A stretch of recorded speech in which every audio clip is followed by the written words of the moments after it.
Приветствую!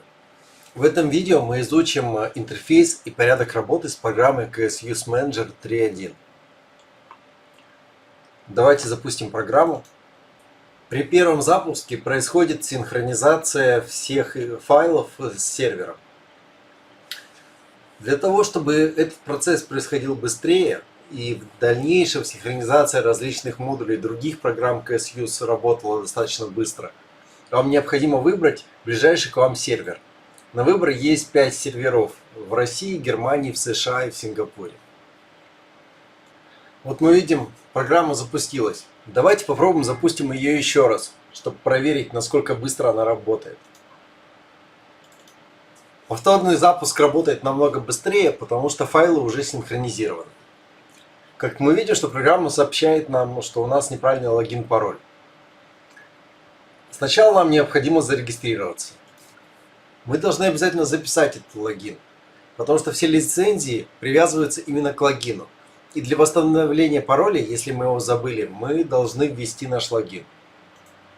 Хорошо, придумываем логин.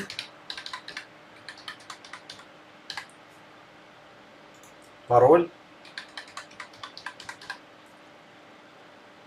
И нажимаем кнопку «Зарегистрироваться». Мы видим интерфейс программы. У нас нет возможности сейчас установить программу, потому что у нас еще не заполнен профиль. Мы видим сообщение об этом. В первую очередь мы заходим во вкладку «Профиль» и заполняем данные о себе.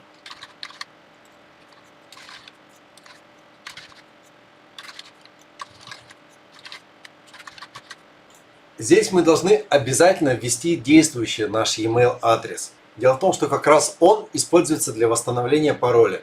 Когда мы нажимаем в основном окне кнопку «Восстановить пароль», на данный адрес приходит письмо со ссылкой для восстановления.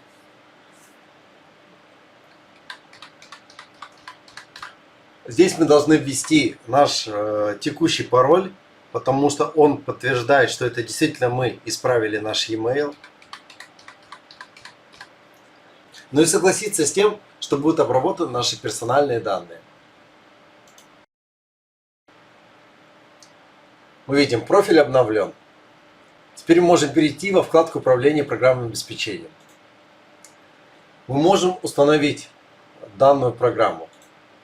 Также можно выбрать версию, которую я хочу сейчас использовать. Хорошо, я хочу версию 2.8.2.1.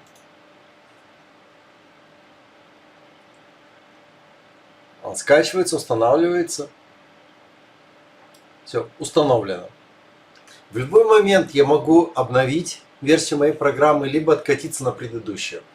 Для этого в выпадающем списке я выбираю необходимую версию и нажимаю кнопку Downgrade, либо Upgrade.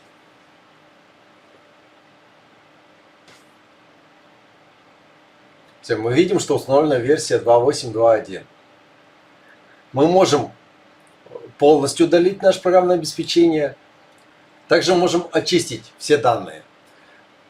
То есть это не только сама программа, но и все ее настройки и базы данных с ней связанные.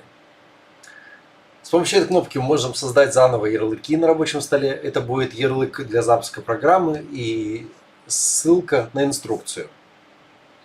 Можем прямо из менеджера запустить программу, либо посмотреть ее инструкцию. Бывает такое, что у нас испорчены файлы загрузочные, и нам необходимо заново их загрузить.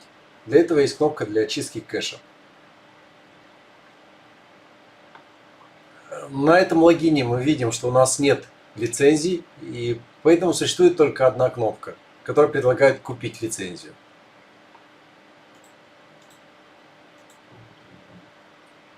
Хорошо. Сейчас я зайду по другим логинам, у которого есть лицензия.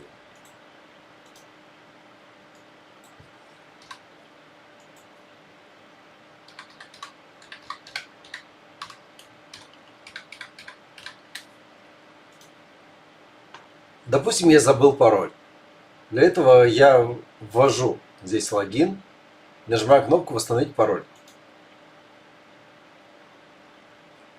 Система сообщает, что она отправила письмо для восстановления пароля на наш почтовый ящик. Вот и я зашел под логином, у которого есть лицензия. Первая же программа KSU Sender. Она мне сообщает, что у меня есть одна экстренная лицензия. Что это значит? Это значит, что у меня лицензия уже назначена на другой компьютер. Соответственно, я могу воспользоваться либо экстренной лицензией, либо, если эта лицензия очень давно не использовалась на другом компьютере, удалить ее с другого компьютера. Давайте попробуем назначить экстренную лицензию. Он нас предупреждает о том, что если я попытаюсь использовать основную лицензию и экстренную лицензию одновременно, то лицензия будет аннулирована. Это действительно так. Все, как мы видим, я получил экстренную лицензию. Если же у меня лицензия использовалась совсем недавно на другом компьютере, то мы не можем ее удалить с другого компьютера. Мы можем только купить еще одну. Либо, опять же, воспользоваться экстренной. Каким образом определяется, могу я удалить лицензию с другого компьютера или нет? Это так называемый срок действия лицензии. Как мы видим, вот у экстренной он 1 день. Вот мы видим, что для программы PhotoWall у нас есть одна свободная лицензия. Давайте ее попробуем получить.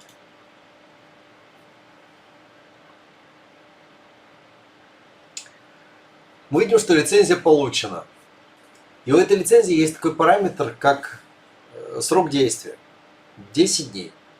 При каждом запуске программы она продлевает свою лицензию на указанное количество дней. То есть, когда я сейчас запущу PhotoWall, она получит лицензию, которая будет действовать 10 дней. То есть, в течение 10 дней у меня программа PhotoWall сможет работать без подключения к интернету. В дальнейшем, через 10 дней, она должна быть либо продлена, для этого нужно всего лишь запустить PhotoWall с наличием интернета, либо она будет просрочена. Для того, чтобы перенести лицензию на другой компьютер, я должен ее удалить с этого компьютера и, соответственно, в менеджере на другом компьютере ее назначить. А допустим, у меня сломался компьютер. Я не могу удалить лицензию с него. Соответственно, что же нам делать в этом случае? Как перенесли лицензию? Нужно дождаться, когда закончатся эти 10 дней с момента последнего использования лицензии. Тогда в менеджере мы видим вот эту кнопку, которая позволяет удалить неиспользуемую лицензию с другого компьютера. Давайте ее попробуем. Все. И мы теперь можем нашу лицензию назначить уже на этом компьютере. Перейдем в последнюю вкладку. Здесь как раз я могу поменять вот этот срок действия лицензии на любой, который мне больше подходит. Он может быть как 3 дня, так и 9999, то есть бесконечный практически. В чем плюс короткого периода? То есть при поломке компьютера нам не нужно ждать долго для того, чтобы мы смогли освободить лицензию.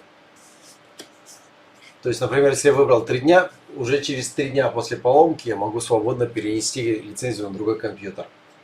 Но с другой стороны, в случае каких-то проблем с интернетом, или если у нас программа должна работать часто офлайн, очень неудобно использовать короткие периоды.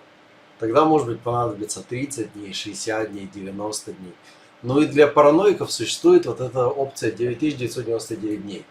То есть лицензия практически никогда не стечет. То есть мы ее один раз назначили, и больше нашей программе никогда не требуется подключаться к серверам лицензирования для того, чтобы продлить лицензию. Но с другой стороны, если у нас компьютер сломался, мы фактически теряем лицензию. Спасибо за внимание. Надеюсь, вы поняли, как работать с программой KSUse Manager.